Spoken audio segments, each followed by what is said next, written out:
nag-aalaga sa mga batang inabandon, yung mga pinabayaan ng mga magulang, yung mga bata na hindi kayang buhayin ng mga magulang. Nila naranasan yung ano ng magulang nila.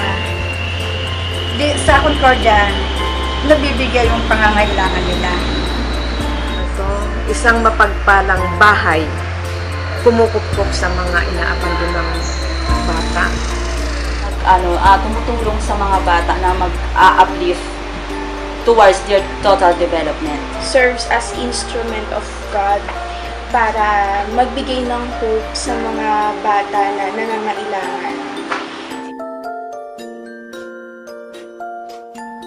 Si Jose Marie ay pulot siya sa basurahan, nasa plastic bag na hindi pa siya talaga nalilinis. Kumbaga andun yung placenta, andun may dugo pa siya. Puro lang yung to the fullest na pagmamahal na ibinibigay namin sa kanya.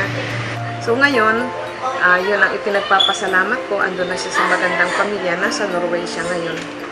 At yun din yung success para sa akin. Yung mabigyan mo ng new life, yung batang minsan nang nireject ng kanyang natural family. And then ngayon, pupunta na siya sa next chapter ng buhay natin. Mayroon ka. Siyempre na, ano namin yun? Nagagampanan din namin yung pagiging magulang na hindi kayang ibigay sa mga bata.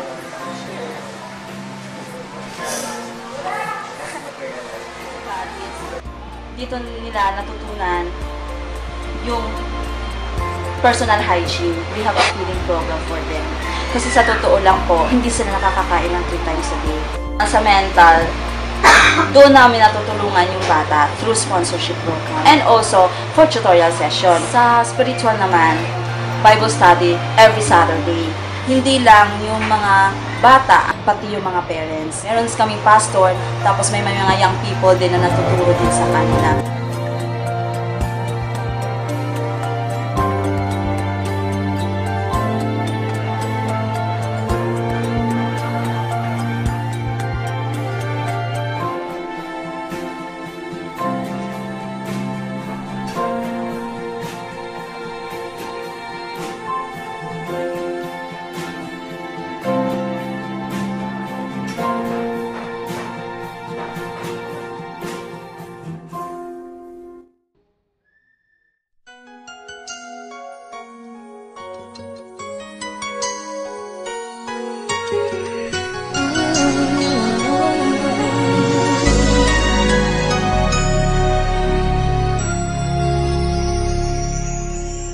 Thank you for teaching me how to love, showing me what the word means, what I've been dreaming of.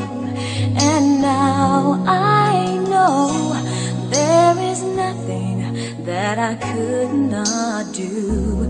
Thanks to you for teaching me how to feel, showing me my emotions, letting me know what's real from what is not.